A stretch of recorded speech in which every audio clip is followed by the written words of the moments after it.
Good evening. Welcome to the the special meeting of the Sonoma Planning Commission. At this point, we will call the meeting to order and get a roll call vote. A roll call, please. Commissioner Barbose? Here. Commissioner Nugent? Here. Commissioner O'Neill? Here. Commissioner Willers? Here. Commissioner WIRICK? Here. Vice Chair DAMBACH? Here. And Chair Barnett? Here. I would like to note that Commissioner O'Gorman Jenkins and Youth Member Miller are both absent. Thank you. Okay, and we have now an opportunity for the approval of the agenda in case anyone wants to shuffle anything around or make any changes. Seeing none, do I need a formal motion to approve the agenda?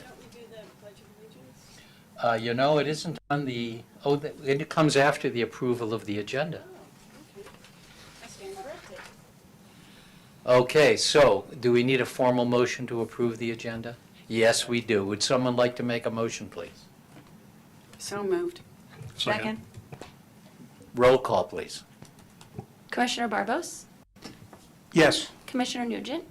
Aye. Commissioner O'Neill? Yes. Commissioner Willers? Yes. Commissioner WIRICK? Yes. Vice Chair DAMBACH? Yes. And Chair Barnett? Aye. The motion passes. All right, now we have the opportunity for a Pledge of Allegiance. Mr. Walter, would you like to lead us in the Pledge of Allegiance?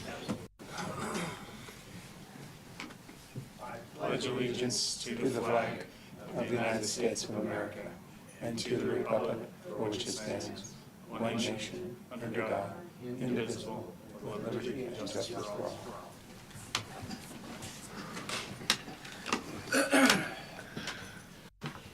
Saying the pledge has become more and more serious for me lately. There's something about the notion of allegiance and republic and words that, sort of just flew off the tongue for years that all of a sudden just seem a little more precious to me. We live in interesting times. Okay, comments from the public. This is a special meeting, and I'm not sure if this was misworded on the agenda. It says, because this is a special meeting, is in place of a regular meeting date, public comment on items not on the agenda will be permitted. Okay, it's not a typo. I thought it was going to say will not be permitted. But nonetheless, it doesn't look like we have anyone other than a project applicant or three to comment. So seeing no comments, we will move on to the next order of business, which is the consent calendar. Items on the consent calendar will be adopted with one motion unless something is removed from the calendar for separate discussion. I understand that Mr. Walters has some comments and material that he would like to discuss with us. So when we get to item 3.2, which I think we'll pull from the calendar, we'll get into that discussion. So that would leave us with item 3.1, which is to receive the minutes from the regular Planning Commission meeting on May 16th. Is there anyone who wishes to discuss that separately? A member of the audience would like to discuss it separately. Okay, well, we'll treat this as an item removed from the consent calendar to discuss it separately. Mr. Barnett. Thank you, Chair Barnett. In reviewing the minutes from last meeting, I believe it said that the motion to approve the project with the direction to staff to remove the Quimby fee was approved 6-1, and I believe it was a unanimous 6-0 decision. So just for the record, I believe the minutes say 6-1. It's because we had one absent. Yeah, so I don't think it would be 6-1. It would be like 6-0 with one abstention. I mean, just the way it looked to me like it was not a unanimous decision. I can check with our clerk, city clerk, to see how the wording is, but if that works for you. That does work for me. 'Cause I mean, generally, when you look at 6-1, that does not Yeah. appear to be unanimous. So Yeah, if I we can can just double check. reflect that. Thank you. Okay, thank you. Given that can we entertain a motion that includes correction of the minutes if it is not representative of the actuality of the vote? I think we can. So, is there a motion to approve the minutes, please? So moved. Second? Okay, roll call, please. Commissioner Barbos, Yes. Commissioner Nugent, Aye. Commissioner O'Neill, Yes. Commissioner WIRICK, Yes. Commissioner, oh, do we need to do recusals? Or is this just the minutes? This is just the minute. Oh, okay. Commissioner, or Vice Chair Dambach, Abstain. I was not present on May 16th. Commissioner Willers, I'm sorry, and Chair Barnett. Aye. Thank you. Okay, now we'll move on to item 3.2, and unless staff has comments, I would turn it over to Mr. Willers, you need to I need to recuse recuse myself yourself. due to financial conflict. Thank you.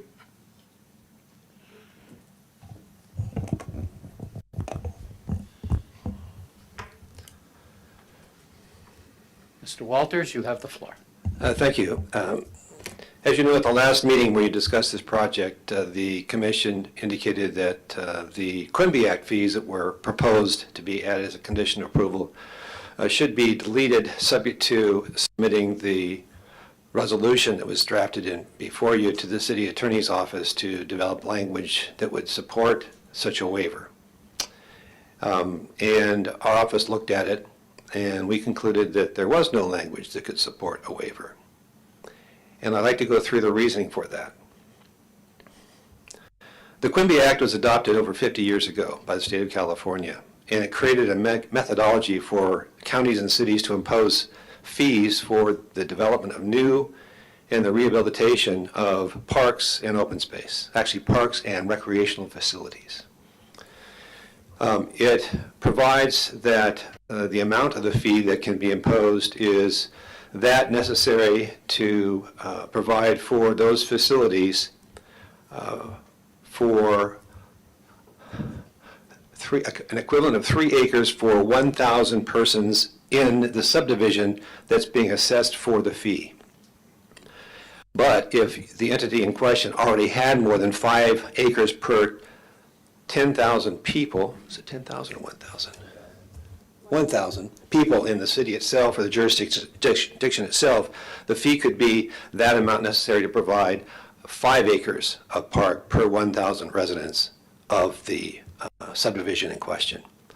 So there's a formula that needs to be developed in order to determine how much that fee would be. It's based upon an acreage calculation, and then that is multiplied times a per acre fair market value to come up with the fee in those instances where only fees can be imposed. And the Quimby Act provides that for projects of less than 50 parcels, only fees can be imposed. You cannot require the subdivider to dedicate land for park and recreation purposes, only fees. The city in 2003, at least my records reflect this, adopted its own Quimby Act ordinance, which is currently codified in the municipal code at chapter or section 16.10.030. It adopts the fee that can be charged based upon providing 5 acres of park or recreational facilities for 1,000 persons in the subdivision. Now, most subdivisions don't have 1,000 people in them, so that's why there's a formula, and it's set forth in our ordinance. It's completely compliant with the Quimby Act. The Quimby Act has been subject to challenge in the courts of California for a number of times and has been upheld by the courts, including the California Supreme Court, back in 1971. So the city adopted its own Quimby Act ordinance. It is compliant with the Quimby Act itself. In a way, it sort of reads as though it were the Quimby Act. It's so similar in its content.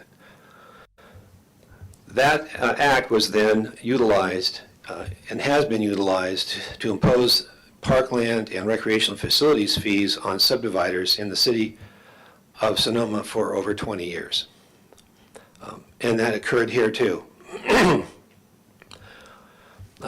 Mr. Barnett, Kelso Barnett's lawyer, as you know, submitted a letter back in May, maybe the day of the hearing or the day before, laying out various reasons why that fee should not be or could not be imposed by the commission.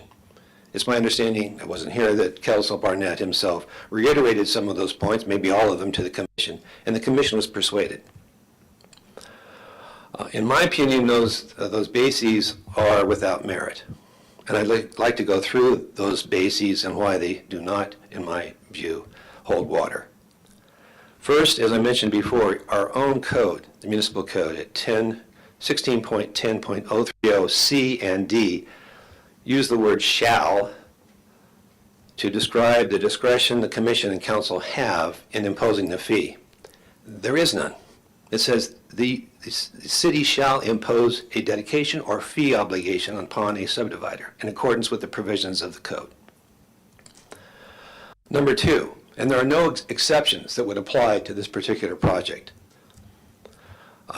The second issue I'd like to raise with you is this. The attorney for Mr. Barnett read the Quimby Act and our own ordinance to stand for the proposition that if a city already provides more than 5 acres per 1,000 people in the city, I should have this memorized by now. Let's see here. Yes. The city is precluded from imposing any fee at all. The Quimby Act has no language in it dealing with the maximum amount of parkland or recreational facilities a city can have and still impose the fee. It has nothing to do with the amount of parkland that's actually being provided. And our general plan has a goal 4.2 that spells out a 5 acre per 1,000 resident standard, but it says that the goal of the city is to provide at least a minimum of 5 acres per 1,000 persons in the city of Sonoma. Actually, we provide over 9 acres. If you divide the population and the number of acres that are in the city, at least as of the time the general plan was approved, there's over 9 acres per 1,000 persons in the city of Sonoma. So we exceed that 5 acre minimum rule set out or goal set out in the general plan. But again, it does not provide a ceiling. It provides a baseline that the city must provide, or the goal is to provide, at least 5 acres per 1,000 people. So the contention that these, the general plan, the Quimby Act read together, impose a 5 acre cap is simply not true. Second, or thirdly, about a month ago, the U.S. Supreme Court entered a ruling entitled Sheets versus County of El Dorado. In that case, a developer had been assessed $20-some-odd thousand in traffic mitigation fees by the County of El Dorado here in California. And the developer contended that the county was required to do an analysis of whether or not there was a nexus between the impacts generated by that project and the amount of fee, and whether the fee was proportionate to the impacts. This is a rule that was imposed by the U.S. Supreme Court in 2 cases called Nolan and Dolan. You'll hear this from time to time, called the Nolan-Dolan rule. And in a variety of pronouncements in a variety of land use cases, the Supreme Court and the California Supreme Court have frequently drawn a distinction between fees that are created by legislation, an ordinance, that are generally applicable to all development, as opposed to a fee that's sort of ad hoc generated for a particular and unique development project. The latter has been historically viewed with great suspicion by the courts because they believe that the developer is basically leveraged in a very difficult situation to pay more than it should, or give more than it should, because there's been no real study or analysis undertaken by the government agency to support the exaction. So it imposed the Nolan-Dolan rule on those individualized exactions, but never has applied it to a legislatively created fee or exaction. That changed a month ago. The Supreme Court ruled that the lower courts basically exempted that traffic fee from any kind of analysis because it viewed that fee to be product of a legislative action by the County of El Dorado, and thus no Nolan-Dolan analysis need to be undertaken. The Supreme Court said no. You have to undertake that analysis. But in saying that, it did not rule on whether that particular fee was illegal. That was left for a future determination. And in fact, the majority of the Supreme Court, excuse me, I think there's an important thing for me to quote to you.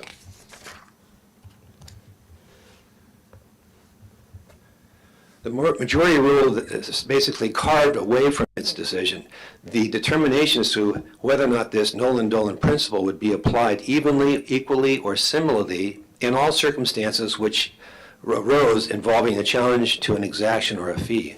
And Justice Kavanaugh, you remember Justice Kavanaugh, he wrote in a concurring opinion saying, "I write separately to underscore that the court has not previously decided and today explicitly declines to decide whether a permit condition imposed on a class of properties, like the Quimby Act or our own ordinance does, must be tailored with the same degree of specificity as a permit condition that targets a particular development.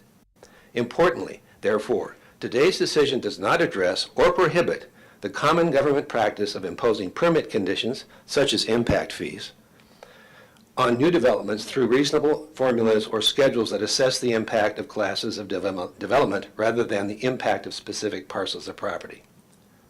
No prior decision of this court has addressed or prohibited that long-standing government practice."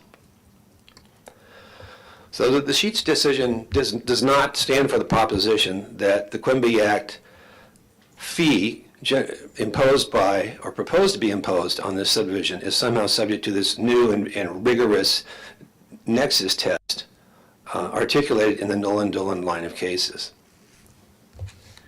Another claim that Mr. Barnett's lawyer made is that because the developer is proposing some 25,000 acres of open space, and some of which is part of a swimming pool project, that should then count against whatever fee or exaction might be imposed as a result of the Quimby Act. Well, the Quimby Act does have a provision in it that says that in a condominium project, the city can give credit for on-site open space or uses that are set aside, or land that is set aside for usable, active recreational use. However, the city has to adopt an ordinance to implement that particular credit. There's a specific case that held that unless the city has adopted an ordinance employing or invoking or implementing that credit, it doesn't apply. The city does not have such an ordinance here. And then finally, the last argument that was made by Mr. Barnett's lawyer was that since this development is near the Montini Preserve and close to the Vallejo property, there's sufficient existing park and open space land to support the residents of this subdivision. And there's a well-known California Supreme Court case that addresses that issue and says, well, no, you can't avoid paying the Quimby Act fee because your property fortuitously is located next to some existing parkland, or you chose to develop property next to an existing park or open space property. So the Quimby Act applies nonetheless. Those are the chief arguments that were made by Mr. Barnett's attorney that, in my view and my office's view, are not supportable. And for that reason, we've come back with a resolution that reinstates the fee, sets out the amount of the fee, and includes some language in the resolution supporting the imposition of the fee. I'm open to questions. Okay, thank you. Questions from the commission? Mr. Barbos. Mr. Walter, just for your information, none of us had even read that letter that you're referring to because it didn't come into us until after the hearing. So that wasn't the basis of our decision. What the basis of our decision was that we thought our ordinance, our Sonoma Municipal Code 16.10.030, had in it a required finding that there would be a nexus between the need for the parkland and the project. And that, if I'm not misunderstanding what this group thought, we all felt very strongly that there was no nexus for the need for more. And to that extent, part of the reason there's no nexus is because we've got the Field of Dreams, we've got Montini, we've got all these other things. But our own ordinance, not Quimby, our own ordinance gives us that discretion. So I was troubled by sort of a line in your letter to the effect that the Quimby Act implied the nexus. I don't understand why we have an ordinance that says we have to make a finding that there's a nexus if there could never be a nexus, or never could be a debate about a nexus because Quimby took that away from us. So I don't really think Quimby does that. I think we're in our, it says, it doesn't require a Quimby fee. It says a city may adopt an ordinance that requires it. And then our ordinance says we require it, but you don't have to require it if you can't make these two findings. And one of them is the one I just mentioned. So I'm still unconvinced that there's no legal basis for us to not require that fee.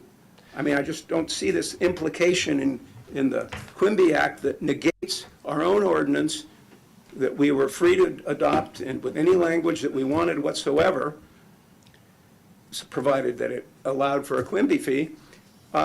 So I don't know. I'm stuck. I'm still at the last. My thinking hasn't changed. A couple of comments about that. Number one, that particular provision in the ordinance applied to the entire chapter. And one of the exactions that's in that chapter is one that requires the developer to dedicate land to the city for any public improvement that the developer might install and convey to the city as part of the project. You know, a sewer line, for example, or telephone lines or other utility type arrangements that are required for the subdivider. And those are routinely imposed, those exactions are imposed on the developer. There's never a need to make a finding of nexus in those particular situations, and that issue never arises. The other thing a comment I'd like to make is this. The Quimby Act ties its fee, the maximum fee, to a 5-acre maximum in terms of the provision of a fee to pay for parkland or recreation facilities. And the city tied its Quimby Act fee to that cap. And in my view, I think there's a strong argument that the Quimby Act was implemented to put limits on the amount of fees that could be imposed, such that the nexus was already built into the Quimby Act. The legislators who adopted the Quimby Act said, well, we think that the amount of the fee shouldn't exceed 5 acres per 1,000 people, because it's difficult to imagine a situation where more fees would be allowed under this code. And cities have actually gone beyond that and adopted statutes to impose greater amounts of fees when it was shown that the 5-acre maximum was inadequate for the needs of that particular city. So my sense of things is that the Quimby Act is, in essence, has built in a cap on the amount of fee, limits the fee, and has essentially found that that was an appropriate amount to impose and no more. Well, I don't think we're debating the formula that would be applied if we found that there was a nexus, but we found that there wasn't a nexus. So, and I'm still stuck on that. Why do we have that why do we have that language in our municipal code if we don't have an opportunity to make those findings? Well, I think that's a very good question, actually. My concern in that regard is this, that I'm not sure it should be up to the commission, ultimately, to make decisions that waive substantial fees that would otherwise be imposed. Now, obviously, that's the way things go, and if you impose or you waive the fee, and there are those who believe that's inappropriate, it's appealable to the council. But I was concerned about that. I was concerned, should the commission be making decisions that have could have a serious financial impact on the ability of the city to provide its parks and to rehabilitate its parks? Because the fees can be used not just to buy new parkland, but to rehabilitate its existing facilities and recreational facilities. So that also made me concerned. I wasn't quite sure whether this section, when it was adopted, and I wasn't here when it was adopted, really understood the potential for it being a way to undermine the ability to implement its capital improvement plans. So.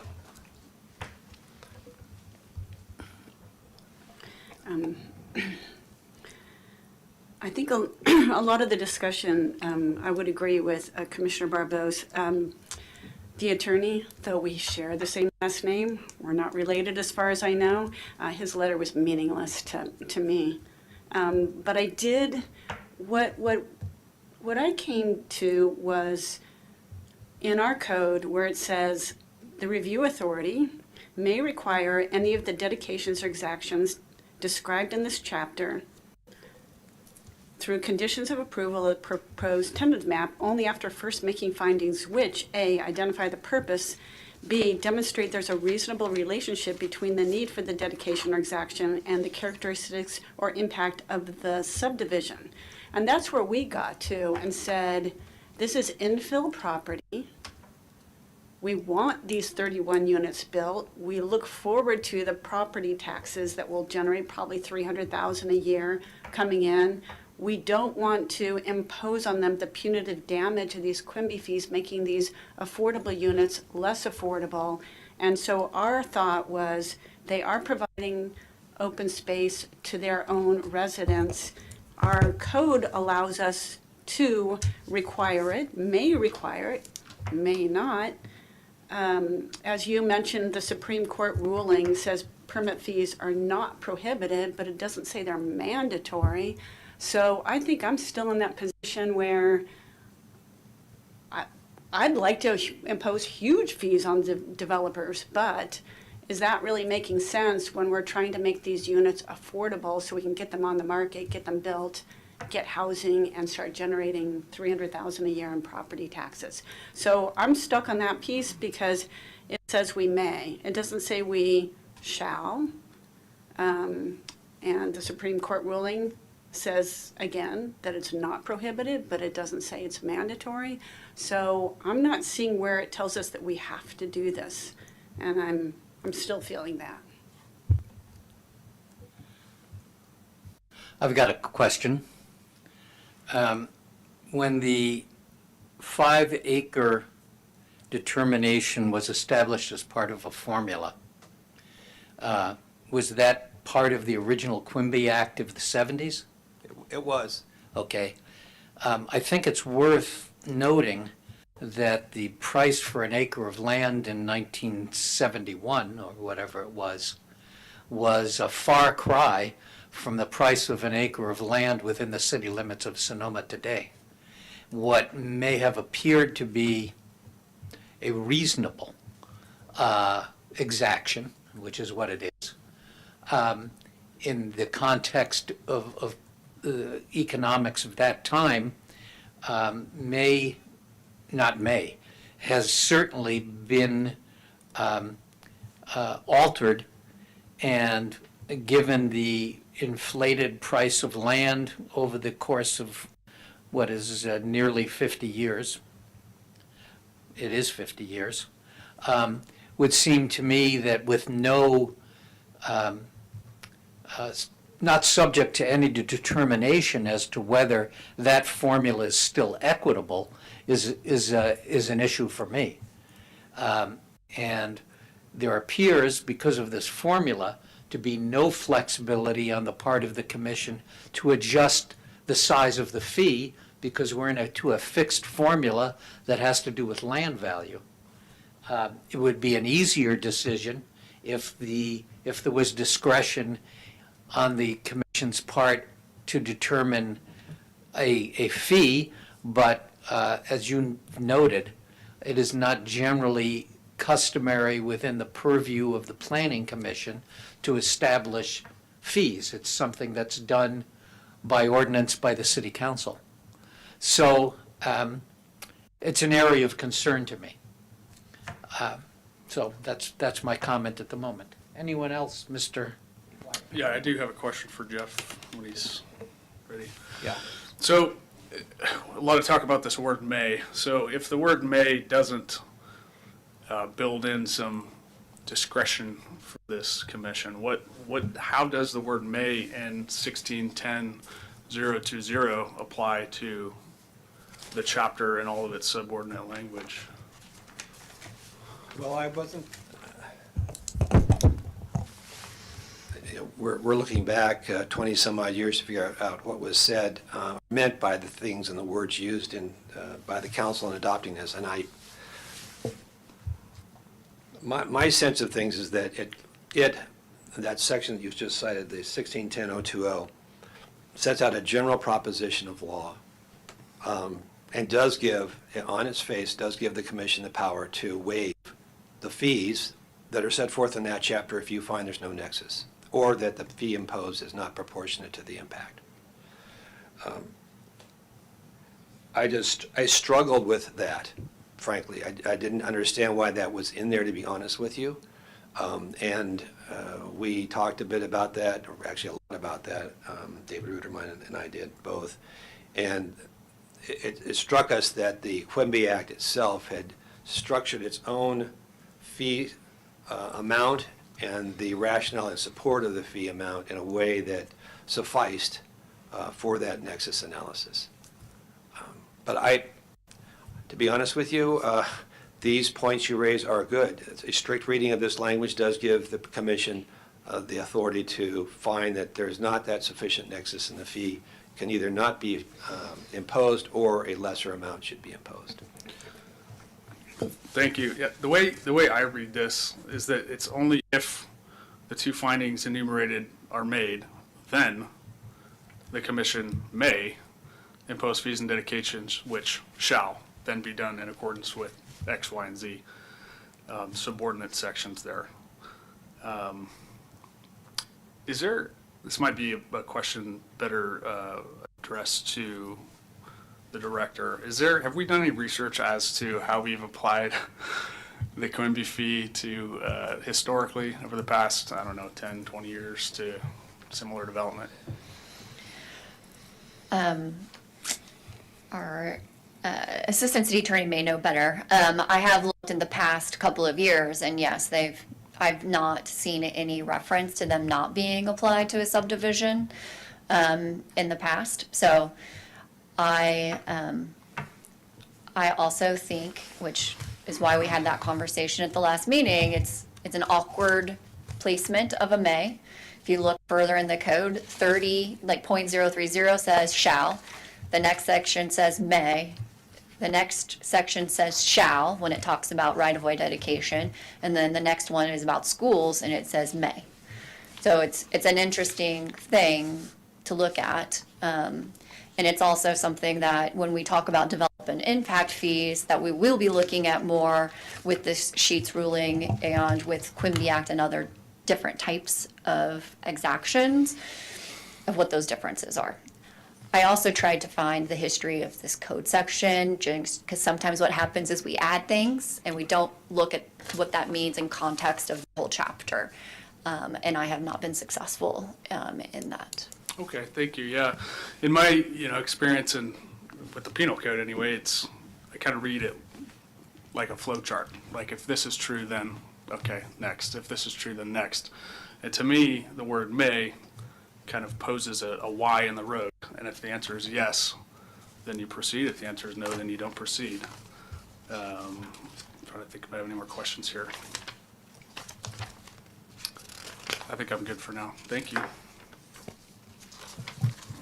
Ms. Nugent? If I recall, we were surprised by the disproportionate amount of money that was being applied for the project.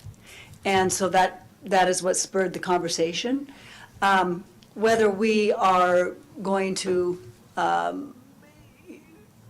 whether we impose these fees or not, my concern is the formula itself and how we come to that number. Chair Barnett, 50 years ago, I mean, we all know that I don't know that we come up with a new formula, or do we revise it, or do we make it into today's dollars? I'm not sure, but it's still alarming to me, the amount of money that would be imposed on this particular project, and where we come up with that. And where we come up with that, are we using reliable data, current data, to come up with those numbers? That's my concern. Okay. Well, I hate to say this, I was on the city council in 2003. I had no idea. And what can I say? There are times where you enact ordinances and regulations that seem perfectly reasonable at the time you do it, and you don't really foresee all the implications of what you're doing. Why it is that it has the word may in some places and shall in others, I suspect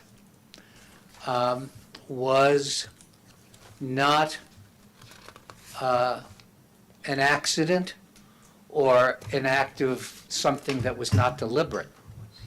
I would suspect that the reason we have that varying language between mays and shalls for each of these sections were because there was discussion about the effect of them. I can't come to any other conclusion. I mean, the people that were on the council in 2003 were, from my experience, a pretty bright group of people. 2003 was a smart council. So I don't think that this was all an accident of sloppiness. I think this was probably a pretty determined consideration of each of these conditions that were treated with a may or a shall. I think the options before us tonight are, yes, I will give the public an opportunity. I think we do have some varying options tonight, but I'll go into that after I open it up for some public comment. So I will open the item to public, and please come up, give your name, and make any comments you'd like. Thank you, Chair Barnett, members of the commission. I have a few points I would like to make, and they might sort of be a little disjointed. I didn't have a lot of time today to prepare our presentation and our response, and so if you'll allow me, forgive me, and hopefully I'll have more than 3 minutes. You have as much time as you would like. Thank you, Chair Barnett. I think, and again, thank you for bringing this to our attention, Jeff. It was nice to see you again, so we have the opportunity to see each other again here. But I think Jeff, our Assistant City Attorney Walter, sort of hit the nail on the head when he said this is about city revenue and revenue stream. And that's, in my view, that's why that wasn't considered apparently until recently, because the city, I assume, attorney reviewed your resolution and your conditions of approval were posted on the website last Thursday, and there was no issue at that point. And then obviously we got a letter, or at least we found out about it at 9:30 a.m. And so clearly in the last few days there have been some internal discussions within the city about a reliance on a fee in terms of, improving parks or creating parks that caused a lot of concern internally. And the way to fix that is what most every other city has done, which is passed a park impact fee. And those are fees that are generally assessed per square foot of your potential project. And so to a lot of the to everyone's point, we're discussing how expensive an acre is in Sonoma. It takes that away. You, through the Mitigation Fee Act, you conduct a nexus study. You determine perhaps that a project requires the project has to pay $5 a square foot. In this particular project, we have 30,000 square feet. It was $5 a square foot. Nexus study proved that was okay. We would be then contributing a $150,000 fee into the park impact fee. But the city of Sonoma does not have a park impact fee, and we have been using the Quimby fee as a way to fund our park improvements, and that is not what we should be doing, and that's not really what any other city does. And I know this is going to be surprise a lot of you here, but perhaps the city of Sonoma doesn't do everything the right way. And so the way I read this ordinance is exactly the way that I believe some of you read this ordinance. And as I believe Assistant City Attorney Walter just admitted that he now reads the ordinance that way, he began by saying that you are prohibited from waiving this fee, but I believe you just said that you can waive this fee. That may, and I don't think it's any coincidence this project was approved in May 2024, May is critical. The review authority may require any of the dedications. And all the different arguments we made in terms of amount of parkland within the radius of the site, Montini Preserve, Supreme Court decision, you know, to some degree we were just making a case, but those weren't necessarily relevant. It really came down to the fact, do you have the discretion? In our view, you do. And why should that be waived? And so we made a case. We have more than double the amount of open space on our project that is required. We are within a 5-minute walk of over 80 acres of public space, whether it's the Montini Preserve or the Overlook Trail or Depot Park or a Field of Dreams. And we felt in this unique circumstance, it was appropriate to waive the fee. And we also don't think that creates a precedent because every different project, because I could understand, again, Assistant City Attorney Walter is a great attorney, and he's advocating for the city, and he's concerned about future revenue streams. And if you guys don't pass a park impact fee, your funding might be limited in the future because every developer is going to come up here and ask to, you know, make similar arguments to waive the fee. And so that's why we need, as a city, a park impact fee. I do believe the May, to Chair Barnett's point, in 2003 was substituted or put into the ordinance on purpose because today, I've spent some time reading ordinances of every city in Sonoma County and Napa County and Marin County. And to Assistant City Attorney Walter's point, many of these ordinances reflect almost line by line the Quimby Act. And none of them have May. But we do. And to carry on that point, when we made the point, we weren't really necessarily like making like a legal argument. We were just saying that all these other cities allow for credits because of like the public open space or the swimming pool. I agree, we do not have that in our code, but all the other cities do. And so in my view, you can't have it both ways. You can't like say, well, we have to go with the State Quimby Act. Well, the State Quimby Act actually gives local jurisdictions the complete discretion on how to implement that. And so most jurisdictions do that without a may. We do. And then when it comes to precedent, the city of Sonoma, as Assistant City Attorney Walter said, this was passed in 2003. We never applied the Quimby Act, ever, until 2019 and 2020. For example, in 2014, a tentative map was approved at Nakora Place, the Ledson development on West Main Street.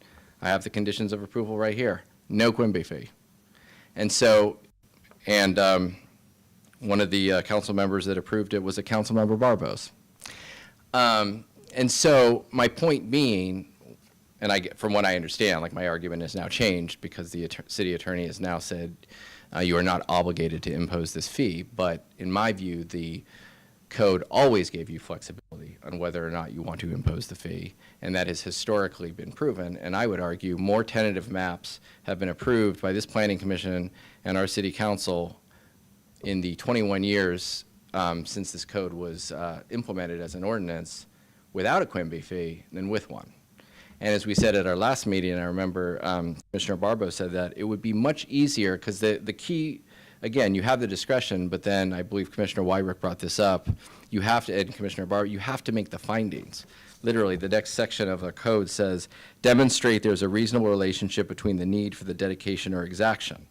And so City Attorney Walter might say, well, this is a fee. It's not a dedication or exaction. But if you go to the Quimby Act passed by the state of California, it says, however, the dedication of land or the payment of fees. Meaning, the way the Quimby Act is written, the dedication of land and the payment of fees, if you have an in lieu fee, is basically the same thing. And it begins with by saying the legislative body of a city or county may by ordinance require, and outlines the authority to the local jurisdiction on how they want to implement that. And so, and also the State Quimby Act, which is also in our code, says the amount and location of land to be dedicated or the fees to be paid shall bear a reasonable relationship to the use of the park and recreational facilities by the future inhabitants of the subdivision. And so that's why we made that argument that we didn't feel like, we felt like the fees could be waived because of all the amount of open space in excess of the requirements on the actual project, but also in the neighborhood around. And so, again, I think I'm reiterating a few points here, but our ultimate contention in June is the same contention we made in May, that you do have the discretion, and for purposes, for a variety of unique purposes applicable only to our site, whether it is the excessive open space or whether it is the proximity to parklands, we believe they can be waived. And we would also just encourage the commission to encourage the city of Sonoma to fix this problem by conducting an nexus study and implementing park impact fees on developers, which is ultimately what should happen and will create a new revenue stream into the upkeep of our parks. And I think those were generally the points I wanted to make, but if you have any questions for us, we're available. Thank you. I appreciate it. Thank you. Well, I have a couple of procedural questions when staff and the attorney are ready. If we took action tonight, as you've noted earlier, the action is appealable to the city council, whatever action we take. I'm not exactly sure if, for example, we took the action to approve the project but waive the Quimby fees, who or how an appeal to that would be made, although a city council member can, without prejudice, appeal any decision of the planning commission to the council. So a council member, him or herself, could appeal it. That's a provision I put into the council process when I was on the city council. It's all coming back to me now. Or a member of the public, obviously, could pay the fee and appeal it.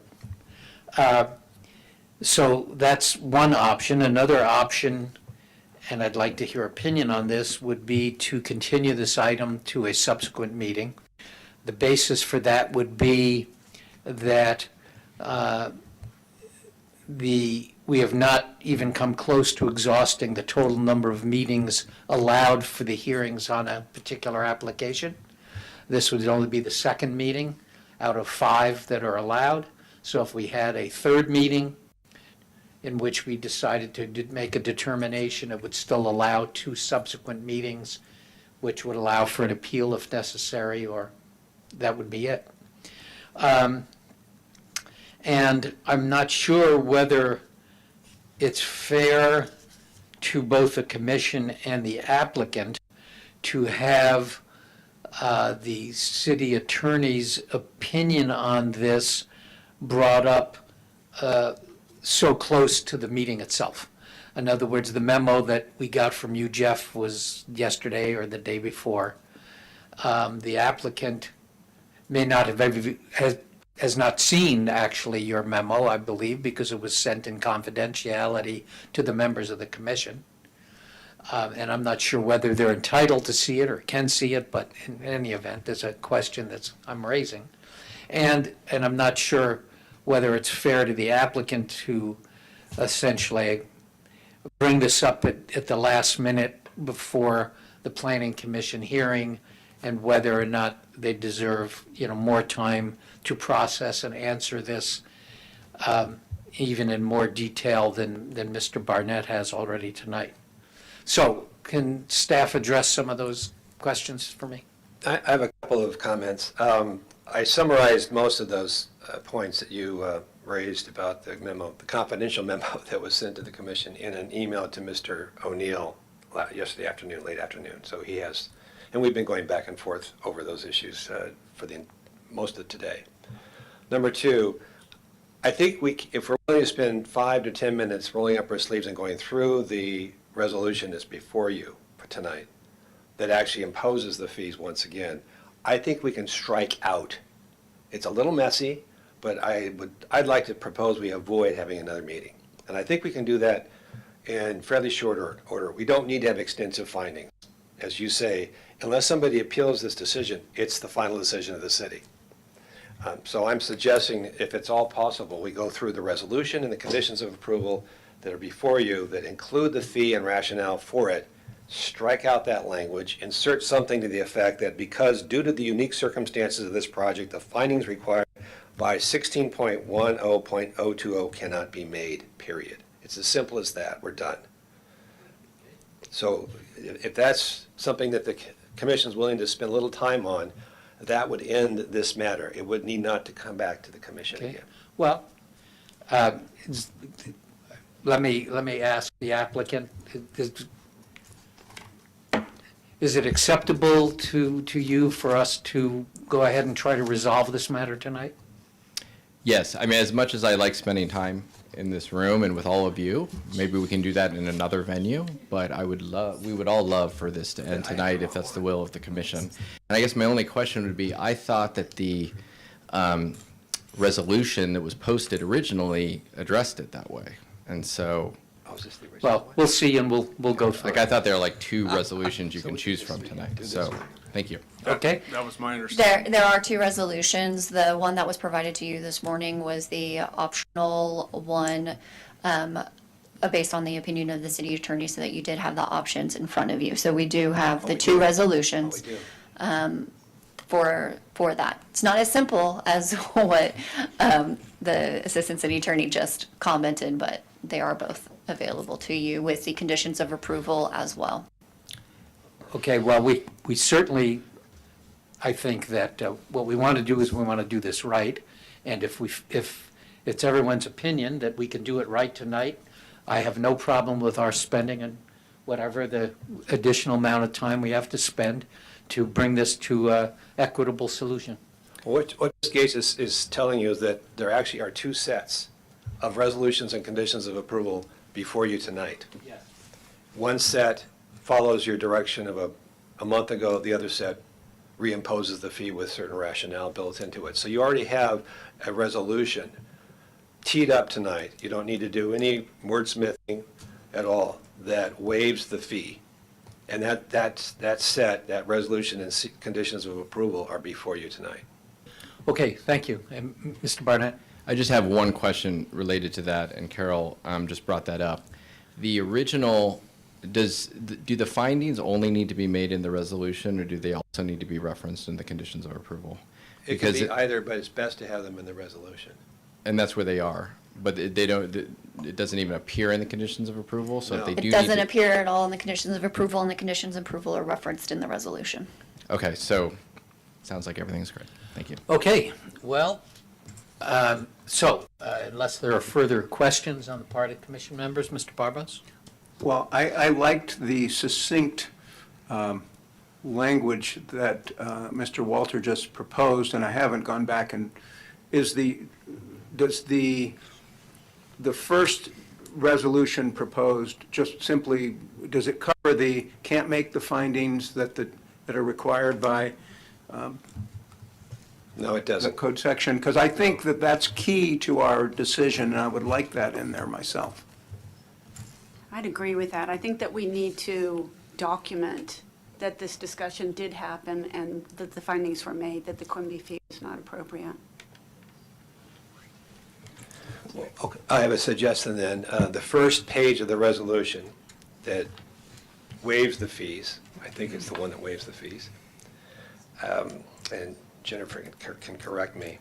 The last recital in that first page states that the commission held a duly noticed public hearing on May 16 and voted to approve the project with direction to staff to return with amended resolution and conditions of approval to remove the requirement for Quimby Act park fees due to its on-site provision of common area, open space, and recreational facilities. That's the end of the sentence. I would propose and add, and because, due to the unique circumstances of this project, the findings required by Section 1610.020 cannot be made. Perfect. Okay, so we have amended language for the resolution that's before us for approval or denial tonight. And is there any further discussion? Would someone like to make a motion? Sure, I'll make a motion to adopt the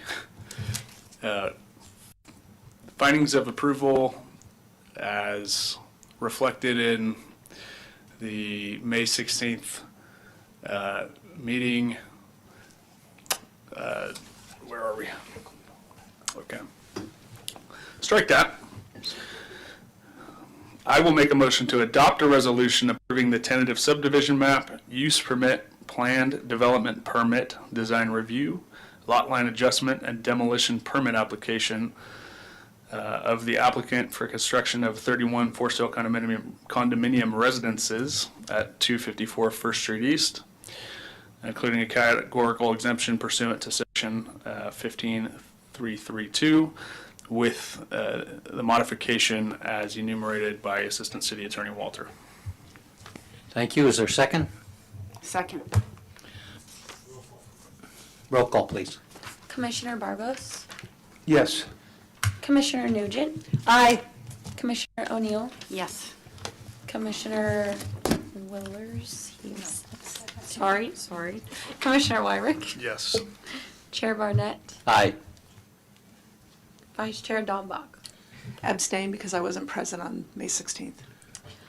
Motion passes, some math, 5-2. 5 with 1 abstention. And one recusal. And one absence, thank you. Okay, well, thank you. And I appreciate all the thoughtful discussion on the part of the commission and staff and the city attorney. That was appreciative, and hopefully we'll see this project go forward. Congratulations. At the end of the meeting. Okay, now we're into the only other item on our agenda, which is about SB 9, 2-unit development and urban lot splits for a future ordinance. And our planning director development director shall take the floor. Just director's fine. Or Jennifer. So Jennifer Gates, Community Development Director. So before you tonight is just the beginnings of a discussion around SB 9, 2-unit development and urban lot split. I'm not sure, by raise of hands, how many were aware of this ordinance back in the day when it first came about in the 2021. All right. As far as our history goes, it's varied and long, but I'm just going to succinctly go to this point of just saying the law itself was approved in September 2021. It was effective in 2022 on January 1st. And it does 3 things, but 2 main things that we're going to talk about. One is in the planning law, it adds a section in regards to ministerial approval of qualifying 2-unit developments within single-family residential zones. And then it also adds into our Subdivision Map Act a ministerial approval of a parcel map for qualifying urban lot splits within a single-family residential zone. So in December 15th, 2021, like a lot of other cities, including, this is the same day the jurisdiction that I was at, approved an urgency ordinance by their city council to address SB 9 implementation. It was a very speedy process for many of us. So my purpose of bringing this back is, one, we adopted an urgency ordinance. We need to adopt a regular ordinance for SB 9, specifically the 2-unit development and urban lot splits, to go into our code. I know this effort has happened, and you guys have worked on it in the past. It had gone to city council, went back to planning commission, I want to say really early last year. I want to bring it back. I tried to, without watching all the meetings, I'll be honest, I didn't watch them all. I tried to look at staff reports and information and what was provided, and I want us to have another conversation and kind of do a clean slate. Doesn't mean that your opinions or any thoughts around this ordinance have changed or will change. It's just, it's my turn to hear what you guys have to say to put together an ordinance with you guys. So I'm just going to provide an overview of the ordinance just as a refresher for everybody, as well as the public. So it is related to other laws. Specifically, I'm just bringing up to CEQA specifically. CEQA actually does not apply to approval of a 2-unit development or urban lot split. That key word that I said in the previous slide was ministerial, so it's not considered a project for purposes of CEQA. Nor do any ordinances that implement 2-unit development or urban lot split. Actually, CEQA cannot apply to those either. It's actually in the law as such, so those are not projects as well. And also, Housing Crisis Act. I am going to state here, per HCD, I provided you with a handout that has the HCD's information sheet, and with their information, as well as a letter that they had submitted where they're referencing the Housing Crisis Act, SB 330.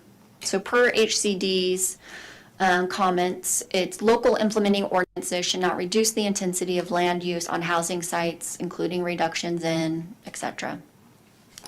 In addition, the Housing Crisis Act says that projects will be subject to permit streamlining at completeness deadlines, which we do already. So in 2-unit development, what projects qualify? It needs to be zoned single-family residential. So this is our rural residential and our residential hillside. All of the other zones in our city allow for duplexes already. So they already allow 2-unit developments or greater. And so this was specifically designed for zones that only allowed a single-family home on them.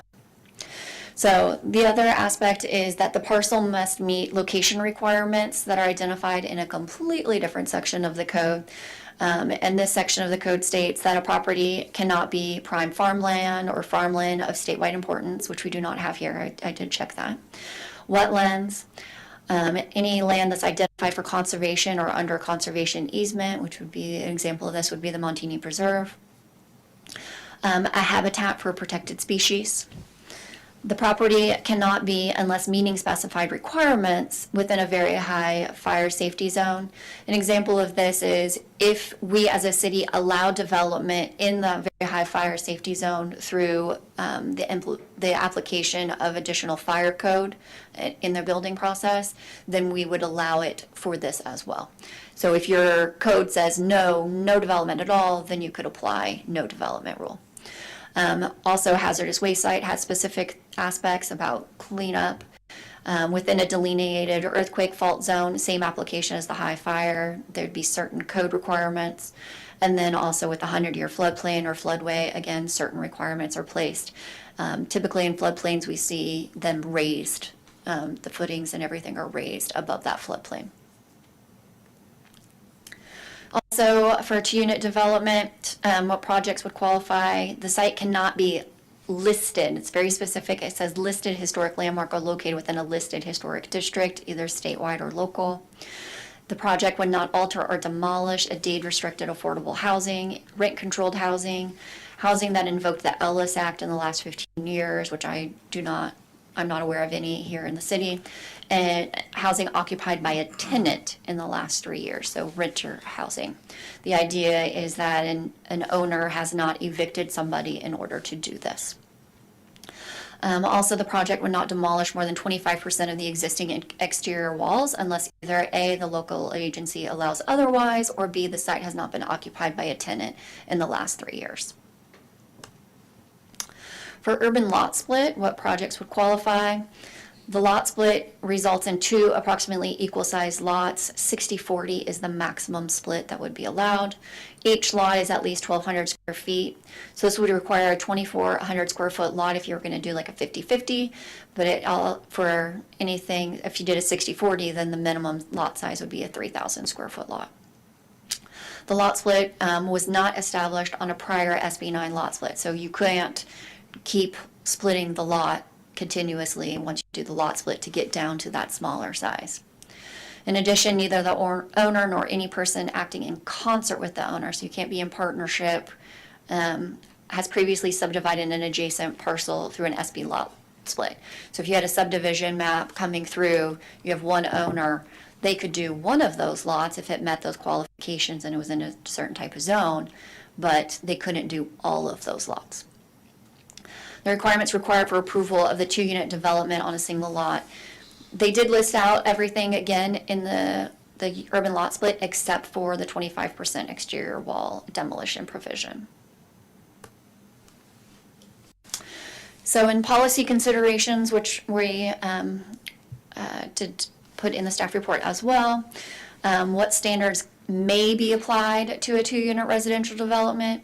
The rear and side setbacks can be less than 4 feet. 4 feet's the maximum. And we can require less than 1 on-site parking space per unit, but we can't require more.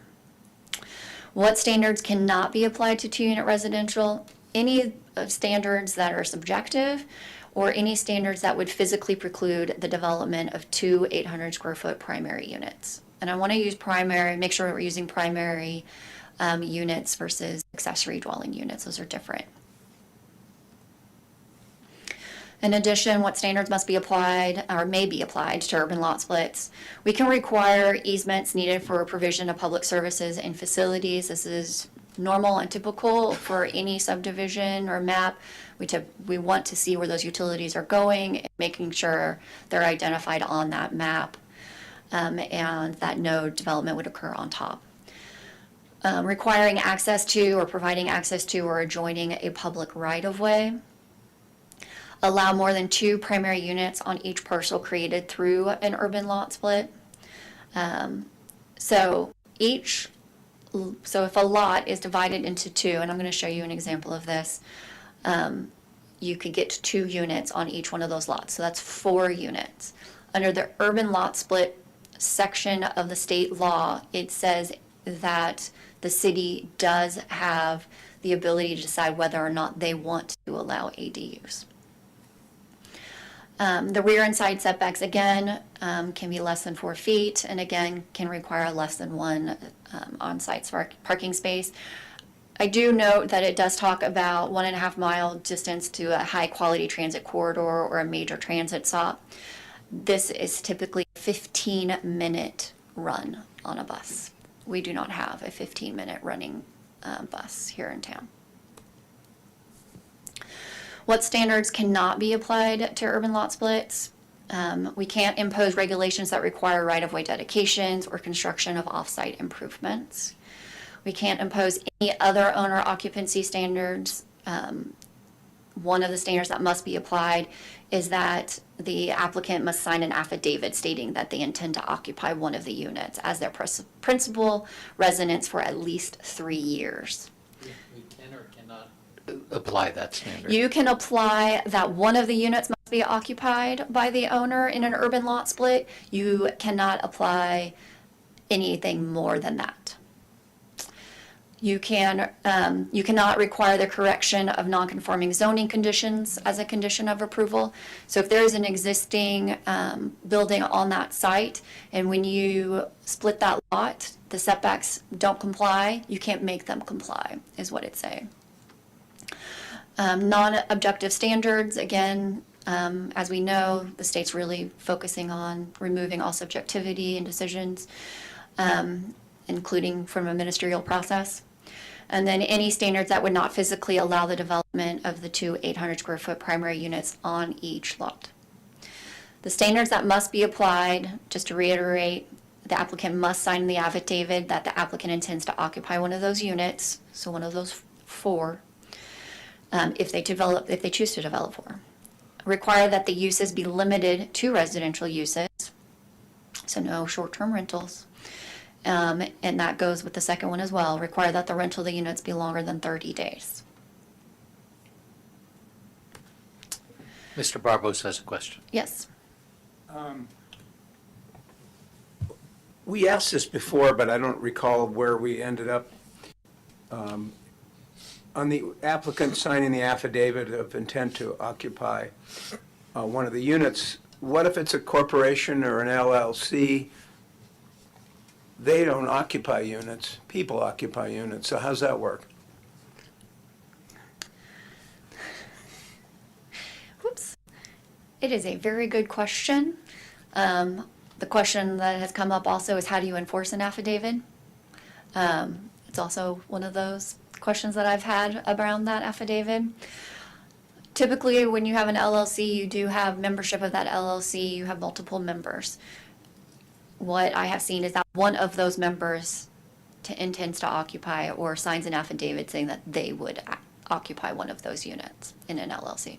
So we would be free to put in our ordinance if the applicant is a corporation or an LLC, the affidavit will be by somebody who's A, a member of the LLC, or B, An officer. an officer of the corporation. I think that we could. These are all the things that I want to have discussions about, of bringing up these topics and Okay. and then bringing that back to you as well with the input from our city attorney's office as well. So that allows us time to do some research and look to see if there's been any other positions made by other jurisdictions that kind of help with this as well. Do we have the ability to not allow LLC ownership? I don't believe that we can impact who owns anything. Probably not. From a lending perspective, we can, but I wonder, like, if we're really trying to make it a primary occupancy, I think it's something we should look into, is can we not allow an ownership in an LLC? It has to be owned by an individual or a trust. Something we can look into. So I do have a number of discussion topics just to get us started, but of course, you guys have been looking at this in the past too, and other things have been raised. But I do have some other visuals to help us with the conversation. And I will provide more visuals the next time as well. But just to get us started, just things to think about. Does the city want to allow ADUs with urban lot splits or not? Do we want to require utility easements? Do we want to require access to the public right-of-way through a dedication? Or do we want an easement? Do we want to require the shared access? What objective development standards beyond what currently exists in these zones does the city want to clarify and refine to make sure that we're getting objective development standards for a ministerial process? And then any other comments. So with that, visually, can you guys see this? Okay, Yeah, I just have a quick question. sure. I understand we're talking reference to rural residential and hillside residential. My question is, because we already allow for duplexes in the low-density housing designation, that doesn't eliminate the option of someone doing a lot split of one of those parcels in the low-density housing designation, does it? So because it allows duplexes, urban lot split only applies to a single-family residential zone. So urban lot splits and two-unit developments only apply to rural residential and residential hillside. That's it. Okay, I guess I was really under a different impression. I was under the impression that virtually any residential parcel could apply for an SB 9 split. No. Well, I've been misinformed, harboring a misunderstanding. I'll pull the actual code language after I do these. Yeah. And then we can look at it, the state law. I did attach the state law, and it would be under the subdivision section, and we can look at it together. Do we even have a rural residential parcel within the city of Sonoma? We have zoning standards for it, and we do have some designated, and that's what's in front of you right now. We have some in Southwest Planning Area and Northwest Planning Area. Or Northeast, sorry. Thank you. I mean, certainly, if the city ever contemplates an annexation of the Harrington tract, which are very large parcels, which are probably the largest within our area, it might come up in that situation. Thank you. Sure. And so this one, I'm just going to focus on the rural, residential, and the Southwest Planning Area. Natalie helped do some drawings to help us visualize how SB 9 would impact a lot that meets the minimum requirements of 20,000 square feet. So right in front of you right now, you see there's a Southwest Planning Area and the Northeast Planning Area. And as we all know, depends on which planning area, depends on some of the restrictions. So in this case, Southwest Planning Area, we have 15-foot side yard setbacks, 20 feet for a one-story structure, 30 feet for a two-story. And then the rear yard of 30 feet. Both have site coverage of 25% and a floor area ratio of 0.2. And just as a reminder, on the bottom of this slide, we talk about what gets into the calculation of the floor area ratio. Any detached garages up to 400 square feet are not included, so we're going to show you detached garages as well. So the idea being, if somebody came in and said, I want to maximize my potential, this is what we're going to show you in these next few slides. In addition, site coverage is the area occupied by structures and necessary for ingress and egress and outdoor parking and the circulation of motor vehicles. So Natalie did an best attempt at making sure that all of the examples that we're going to show you also met the site coverage. So this is just a regular single-family home, not using two-unit development. So this is a rural residential, again, Southwest Planning Area. It's going to show you the front setback, the rear, the 15-foot side, and what you can maximize. Again, floor area ratio is 4,000 square feet, so that's your max, and then a 400 square foot garage. Okay. So then we start talking about a two-unit development. So that's, again, two primary units. We are showing you ADUs because ADUs are allowed with single-family homes as well as duplexes and multifamily. So that's why we're showing you an ADU. Again, I'm showing you what somebody could do if they maximized under our existing provisions for RR. So the lot size, again, we're maintaining everything that you saw in the previous one. The lot size, the site coverage, the FAR. It is showing you if we did the two detached garages, we're putting in the back, and then the 2,000 square feet, and then an 800 square foot ADU.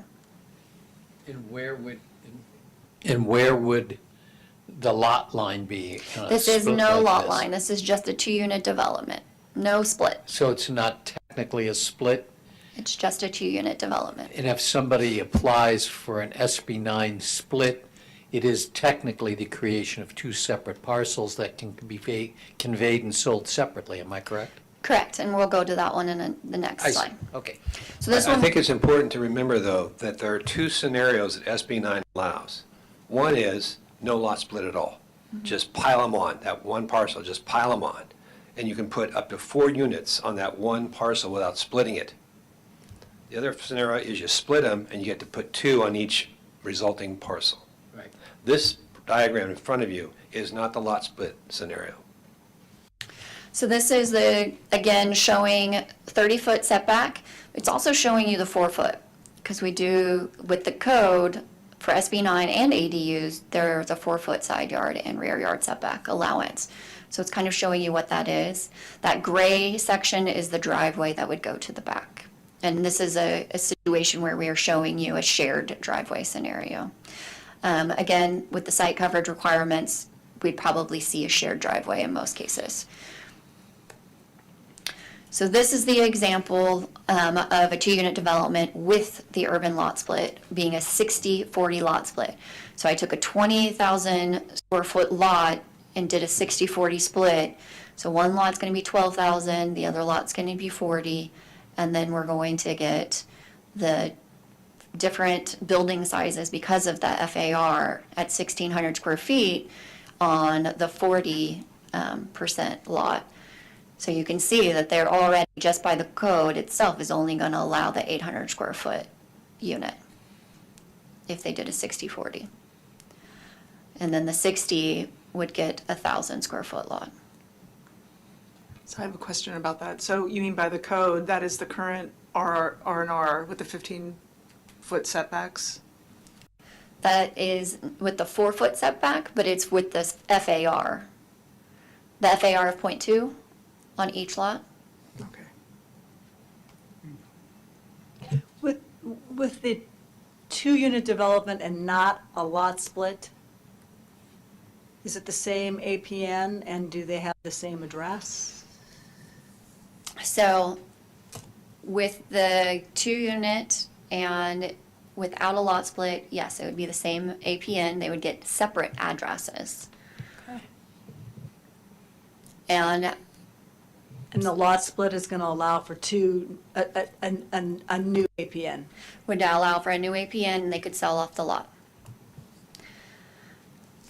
The other aspect is what I've been hearing from other jurisdictions as well is in some cases, we have lots that people are presenting an urban lot split, but not wanting to develop.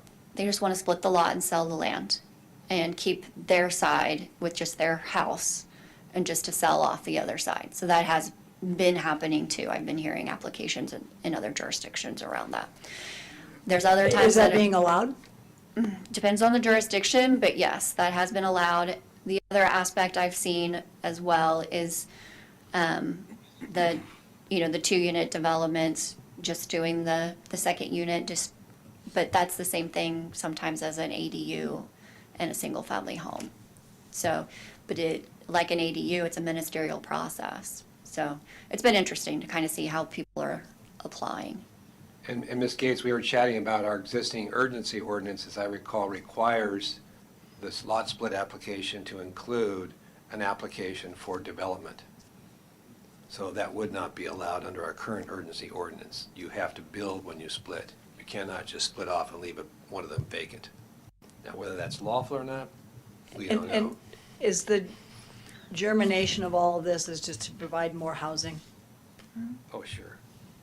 That's where this is all, Yes, these are all reflective of laws of specific individual thank you. at the state. Okay. So if you have any questions, again, we only did the Southwest Planning Area just for an example. I'm more than happy to do residential hillside as well, because those are different standards to look at just for visual. And then also, I would like to get a map for you all to show you where this actually would apply within our city. I have a, Okay. We've got a lot of questions. I'll let Ms. Dambach start and then Go ahead. Mr. Barbos. actually, it was going back to the requirement of not less than a 30-day rental. I believe the ordinance that we have now says 6 months. No, I don't think so. I think it's 30 days. So again, so I don't want it's up to you guys. We can bring up what the urgency ordinance specifically states, or we can just keep the conversation open and we can look at what you all want to propose now. It could be some of the same things that are in it, but you could just completely have a clean slate in the application and development of this. Or we can look at some of the other aspects. So if the question is, can we do more, then we can look into that. Fair enough. Mr. Barbos? With respect to the hillside residential, our current requirement limiting pad sizes per lot would come into consideration if those lots are split. Do you split the pad, or they each, how's that going to work? The pad sizes, so it would be half as much on each lot, or would it be the same amount on each lot, effectively doubling the pad size? And that's one of the ones that I do need to look closer at, is the hillside and those specific aspects versus an FAR, which would apply to each lot, is how we apply the 5,000 lot pad. Because the way that you say it and we talk about it, it does sound like each lot would then get 5,000, but I think it's something that we need to look closer at. In response to the 6-month rental comment, SB 9 requires that the rental period must be longer than 30 days. And as I recall, the council, when it adopted the urgency ordinance, picked 6 months. Mr. Willers? It's a kind of basic question, but under the urban lot split law, is it allowed to split this? It's similar to the idea of leaving the land vacant. You know, what the law is trying to do is create 4 units where there could be 1 through a lot split. But could that, and I'm thinking of an ordinance that we're trying to implement to encourage the making of housing, could that urban lot split law be used in a way that simply just allows the land to be subdivided, essentially, for 2 single-family lots? In other words, not building 2 units on each, but just basically using a housing law to split a lot and build 2 houses. The HCD's info sheet does state that it could be up to 2 units, so therefore, in their opinion, the lawmakers did consider that maybe there would be only 1 unit. Would it be wrong for us to consider an ordinance that required 2 units if it went through this process? You mean limit it to 2? No, essentially required 2. If it used the urban lot split methodology rather than a standard subdivision of a piece of land, if it uses that, could part of the implementation of using the urban lot split process, could the city require 2 units to be developed on that property rather than only 1? I'm confused. I Well, must confess. The law, I understand. The We intent can of the look law at is to it. create more housing, not to create essentially more single-family houses on lots. So to We not don't allow have a single shortage family. of those. So in other words, that if you're going to do an urban lot split, require the development is part of that with the 2-unit development, and require that it be 2 units and not 1 is the question. Not a So there's single unit. kind of like a combo question. Right. Mr. Wyrick? Isn't that, I'm sorry, my microphone's not working. Somebody's on. Is that not what the urgency ordinance states? Or am I misinterpreting that? No, it probably does. Okay. When we were writing the urgency ordinance, what we were trying to do was implement the housing law. Sure. Not implement a shortcut to subdividing a land. And the example is, you have a 20,000 square foot lot in the rural residential zone, which by law can't be split under its current zoning, but under the urban lot split ordinance can be split into either 2 10,000 square foot lots or 1 60,000 or 6,000 square, or whatever, 12,000 and 1 8, right? And so the urban lot split ordinance allows a subdivision that isn't normally allowed by zoning. Right. And it could be used to short circuit the intent, in my opinion, of the housing law, and that is to create more housing than would normally be allowed on that property. So you're saying codifying within the permanent What ordinance the housing law is intending, to require 1 unit per, 2 units per. 2 units per, okay. If you're going to use the urban lot split to subdivide your land, because you can't subdivide your land under the zoning, Right. because the minimum Got lot it. size is 20,000 square feet. Okay. Ms. Dambach? This might be a naive question, but is it possible to actually state a minimum of 2 800 square foot units, such that, I know there's a FAR and there's a site coverage for the RR, but is there any ability to actually increase? So instead of having a 2,000 square foot and an 800, you could actually have multiple that still follow in the FAR and the site coverage. So the language would just be a minimum of 2 800 square foot. That's actually the state law. Is to allow a minimum 800 square foot, 2 800 square foot units. Right, but meaning that there could be not a 2,000 square foot home, but actually more than 2 So units. Oh, no, there can't be more than 2 units. Except an ADU.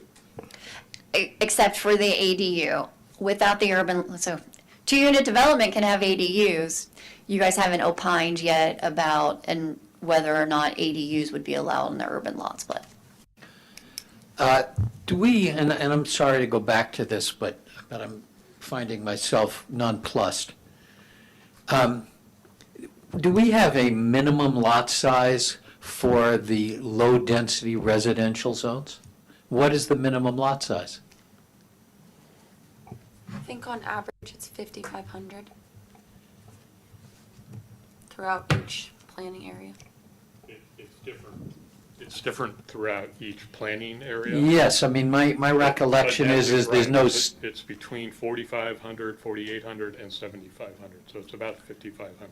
It depends on the area, depends on the area within the city. okay, and, well, I'm just, I'm thinking about cases where you have a lot, a large lot, that when subdivided, still provides the minimum lot size on the subdivided lots. Is someone in a low-density residential zone with a lot that could be subdivided and allow for 2 lots of the minimum size allowed to subdivide their lot? Only rural residential and rural residential hillside are allowed to do an urban lot split. Okay, so if someone has a 12,000 square foot lot in a low-density residential area, In a rural residential? no, low-density, So, no, no, you cannot split that lot. no. Okay, thank you. Why not? But you can, yes, you, Rural residential? so not with Not the, R, you're saying RL. so, Low-density residential, yes. so I think this is the clarification. We're talking the housing law, which allows urban lot splits. We're not talking our development code, which allows the formation of minimum lot sizes. So in the context of what you just said, a 12,000 square foot lot, let's just say for the fun of it, that the minimum lot size is 6,000 square feet in that zone, RL. Yes, you could go through the standard subdivision process of subdividing that land into 2 pieces, because you would meet your minimum lot size for each piece. But it wouldn't be a ministerial process. Right. Under, okay. Yeah. Yeah, he's not Okay. talking about that. Thank you. And I think our subdivision ordinance also does not require you to build on either of those lots in our hypothetical. You can simply subdivide vacant land for purposes of Future development. future development, and flipping those land or selling those separate parcels to some other person, have them worry about development. Our urgency ordinance does not permit that in the SB 9 urban lot subdivision or split scenario. You must also develop them. Whether that's lawful is unclear. I have a question relative to the hillside residential. Do we have the ability to not allow lot splits in that area?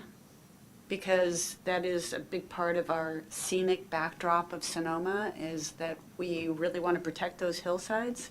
So I'm wondering if that's something that we could legally do, is not allow the urban lot split for the hillside residential. It's also a high fire area.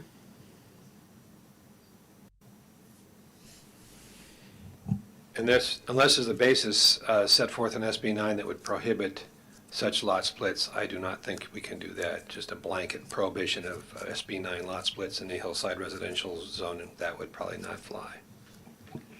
You can't, And if the city has negotiated an agreement with a property owner that both limits and allows development in order to satisfy a litigation situation, does that agreement subordinate any other law, including SB 9? I don't know. Good question. That would Well, be it is a great if we situation could- we're in.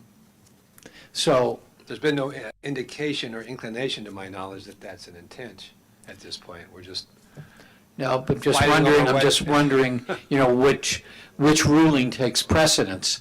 An adjudicated settlement agreement between parties versus state law? And whether you could abrogate a negotiated settlement agreement on the basis of relying on state law. I would have to take a look at that. Okay.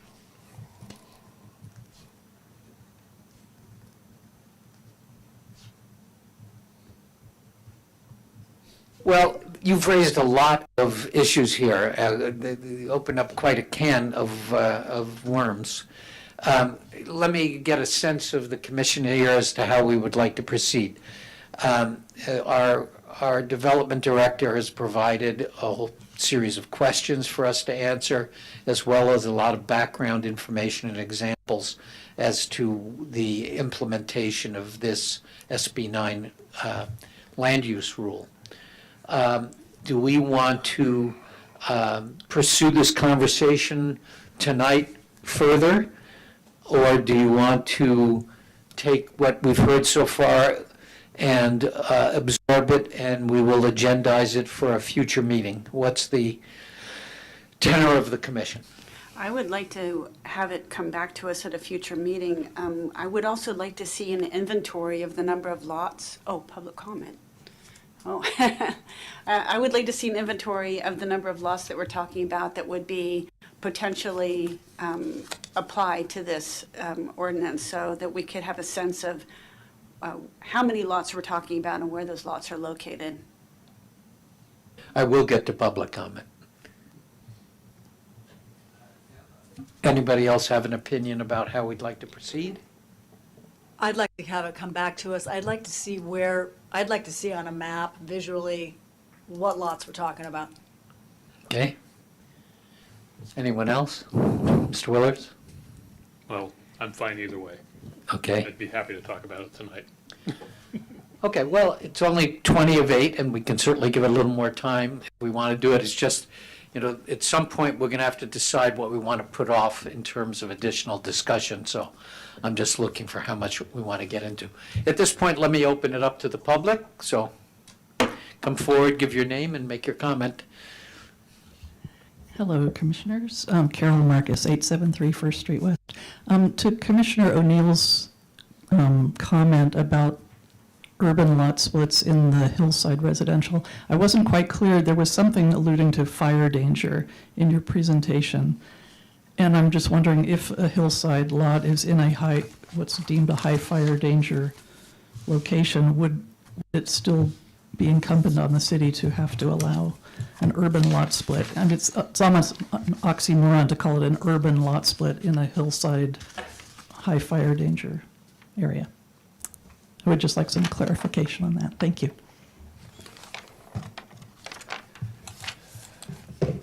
Kelso, Barnett. I had a couple comments. My first would be just a clarification, so maybe if this does come back to you. I know that when we passed the urgency ordinance, I believe, and correct me if I'm wrong, but SB 9 lot splits were not allowed within historic districts. Is that right? So we had a long discussion about that, and we considered a historic district to be a historic overlay. And so I think that clarification, well, so you're nodding, but 2 years ago we were said that was fine. So that would be something to clarify whether it's, because the intention of that group was to apply it to the historic overlay. And again, remember, the intention of SB 9 is a good one. We do need to create more housing.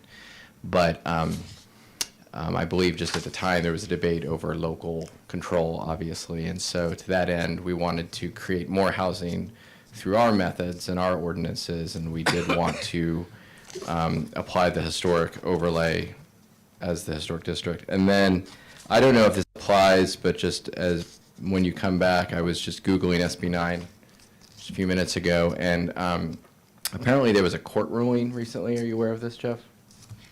Like the Los Angeles Superior Court rules SB 9 unconstitutional in a lawsuit brought by SoCal cities. It may only apply to cities in Southern California. But there was something in this article I read that said, for now, the state is also ordered to cease enforcement of SB 9. That may only apply to charter cities. But you might want to also read up on that and be aware that there is litigation over this, and whatever the commission ultimately does implement may or may not come to pass. So, thank you. Yes, go ahead. I'm curious if there's an ADU on the property.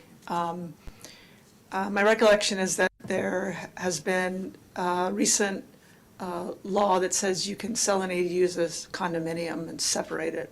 So I'm curious if the SB 9 would supersede that, or would it allow that subdivision? And San Jose is trying to create them as condominiums as part of CCNR and HOAs, so multiple units independently on the property. I'm looking closer into that new law that allows for the condominium and what other jurisdictions are doing as far as processing that, because it is unique, for sure. So we're not certain how that would even relate to SB 9. I'm not certain how it relates to SB 9 because there are different laws and they're not the same section of the code, the state law.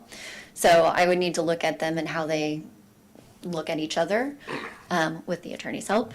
But also just in general process terms, how to implement that new law. Do we have, and I don't mean to put anybody on this spot, do we know how many parcels we're talking about between these two categories? That's something that I want to pull still from GIS, is those specific things. And when I do the map, I'll pull the parcels and I'll also get you the average lot size. Okay, so in my thinking about the southwest planning area, other than the Harrington tract, which isn't within the city of Sonoma, I'm not visualizing a lot of large parcels. I mean, the southwest planning area extends to Leveroni Road and to Fifth Street West. Now, that's the Harrington tract is on the corner of that geographical area. But I'm thinking Malay Street. There's an island of rural residential north of Newcomb. So that's Malay, yeah. And I remember when we brought Malay into the city, and basically out of appreciation of the unique character of that particular street at the time, So ironically, the unique character of Malay Street has now made it subject to a higher intensity of development that is anonymical to the very character we considered when we brought it into the city. So that's kind of the reason, one of the things I'd like to talk about in relationship to SB 9 versus the process we're going through with our general plan and discussing zoning in general for the city. Because I think that Malay points out an issue in the community, and that is, it is rural residential land. It's subject to a housing law that allows ministerial act upon it. No jurisdiction review at all. And yet, we could easily, and I know that there would be resistance to it, but we could easily rezone that land to RL. Those parcels are large. Anyone who wanted to subdivide the parcel could go through the subdivision process, or they would be allowed to build an ADU and a duplex, or a single-family house and a duplex, an ADU. And so, in the context of moving forward through the general plan and reconsidering zoning in our community and the ordinances surrounding the different zones, we may want to consider our actions on SB 9 in that context. Do we want to allow ADUs? I would prefer not to allow ADUs in SB 9. And the reasoning is for the exact thing that you just said. The least intense use of land in our community is now the subject of the most intensity. And it is that as a ministerial act of the state. And it's not that we don't want to produce housing, honestly. And if we were to rezone that RR land, the majority of those properties would never change. And just similar to the way in which a majority of them may not change under SB 9.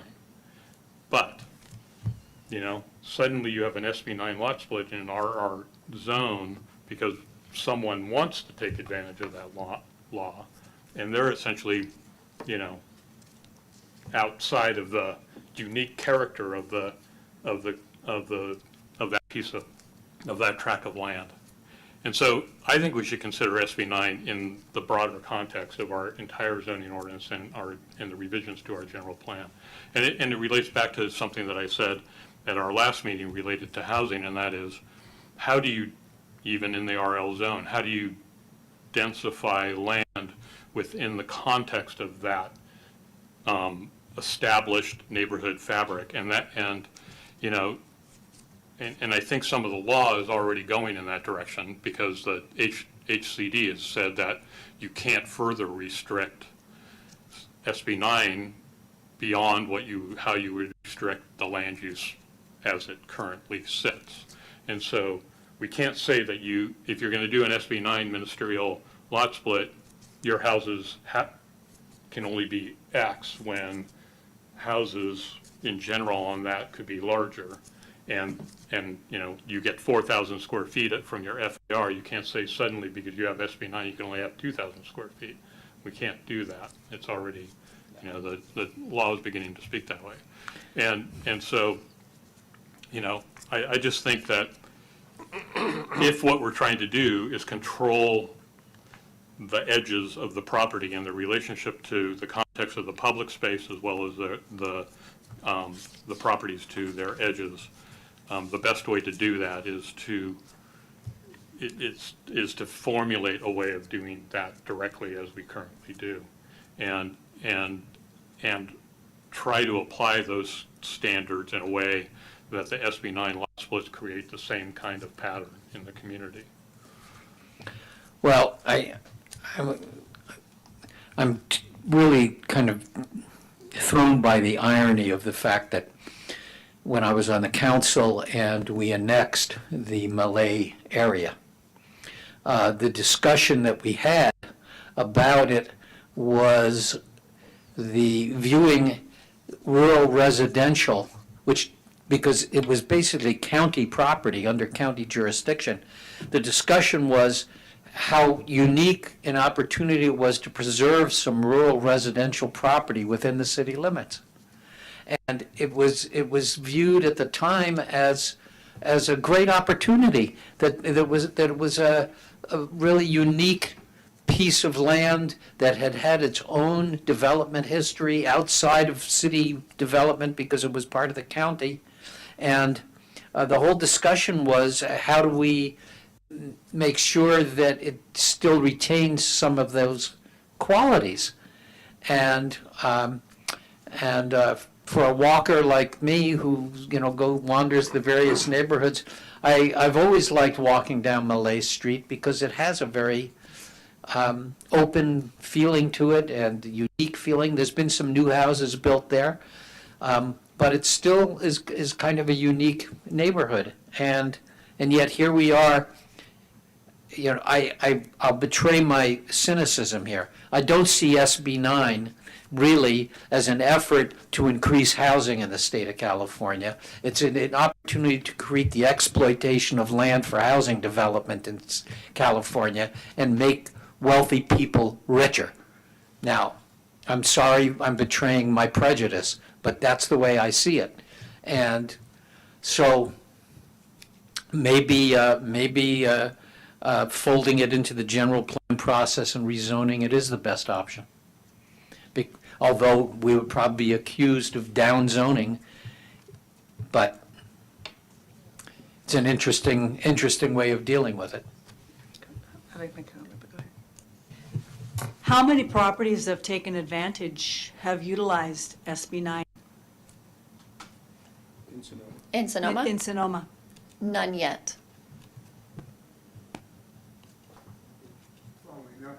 Just generally in, let's say, Northern California, are we seeing people actually using this? I am going to be looking to the Turner Center to see if they've done any research on this. They typically look at these laws after they get put into place to see if they're being used or not. I have not heard this being used in just our general circles of planning really very often. It's more of putting the rules in place in case somebody does come forward, or making sure that the rules are in place, that you don't have an applicant that then sues you. To your point, how do we sit with the urgency ordinance as far as its ability to bridge us until we have substantive conversations and fold this into a general plan discussion? Or does there need to be We have people waiting to apply. Okay. Well, one last question. As far as the city's understanding of the historic overlay and how that impacts or how it relates to SB 9 developments, has that, there's been a little bit of an evolution since we first started talking about this. Is that because of new case law, or is that just a change in interpretation in general? So we actually discussed this at the California Preservation Conference. I did a session on ordinances and CEQA around historic preservation, and it's one of those, for our preservation community, a painful aspect.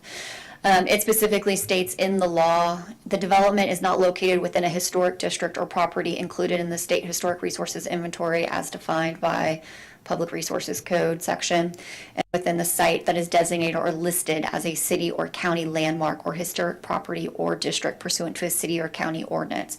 Our city ordinance specifically states how a project or a property gets listed, either a district or individual property. And so I do have a list of all of the properties that have been identified through a process, which is an adoption by resolution by the Design Review Historic Preservation Commission, or a district by the City Council. Okay, so the short answer is our overlay isn't sufficient to pass muster to consider it historic. Okay.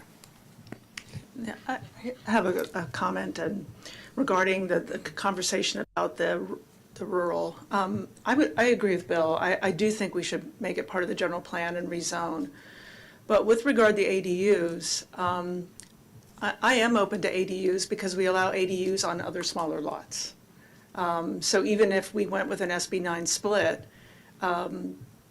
we're allowing ADUs on lots that are currently residential, allow duplexes. So, but I understand, Chairman, what you're saying, but I also think we have to really begin to evolve what opportunities we have to increase housing in the city of Sonoma. The same with the Harrington part, if that were to ever be annexed. I think there are opportunities there to have a diverse type of housing. And I would really want to consider how we could rezone most of the residential property within Sonoma in the general plan.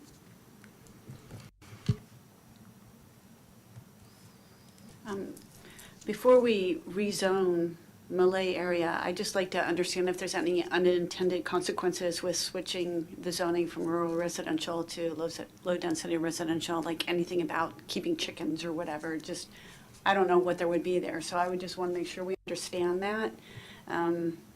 That's one thing I'd want to see. And then I'm trying to figure out the very high severity fire zone.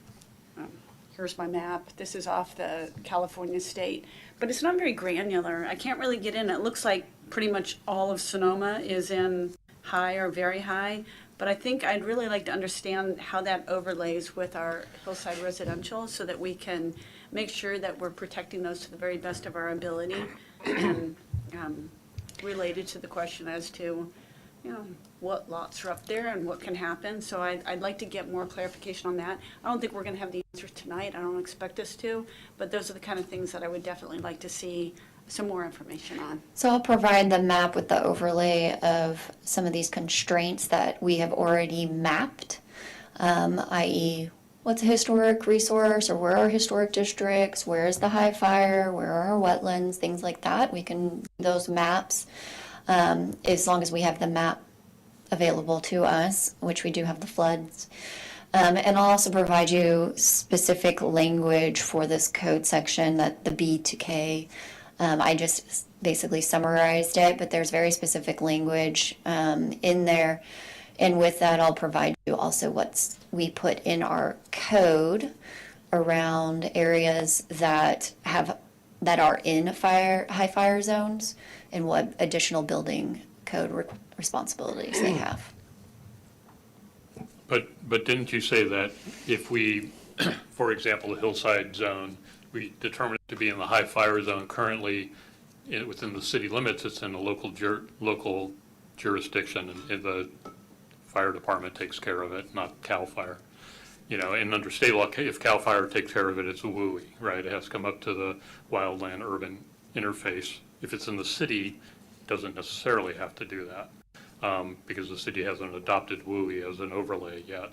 And so, but even if the city did adopt WUI for the hillside, once it did that, you would still have to allow isn't that what you said earlier? Once you adopted those higher fire standards, then you would have to allow the lot split? If you adopt high fire standards. Yeah. So it says the subparagraph does not apply to sites excluded from specified hazard zones by a local agency pursuant to, in a specific code section again, or sites that have adopted fire hazard mitigation measures pursuant to existing building standards or state fire mitigation measures applicable to the development.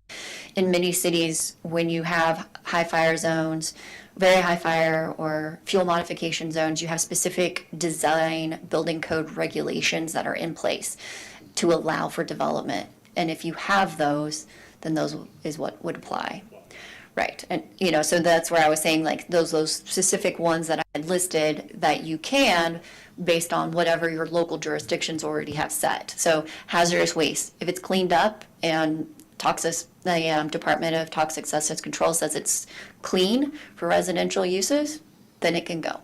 So there's qualifiers even within the qualifiers. Okay, we're rounding up to 8 o'clock.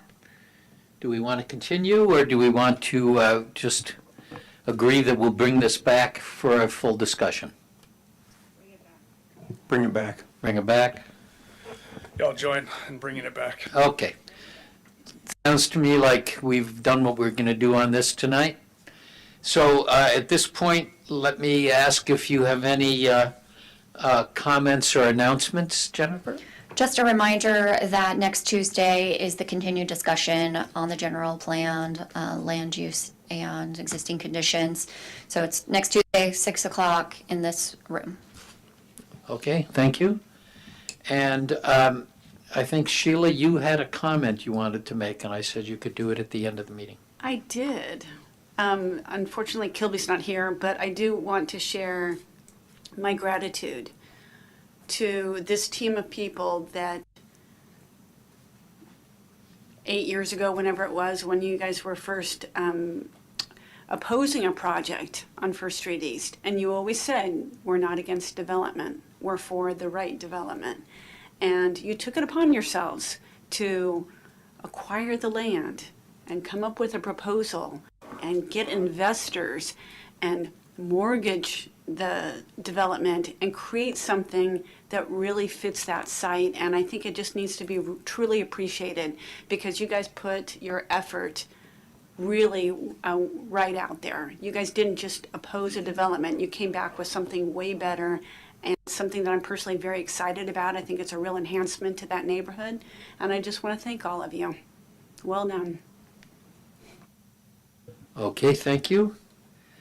Any other comments? If not, I will entertain a motion to adjourn. So moved. We are adjourned.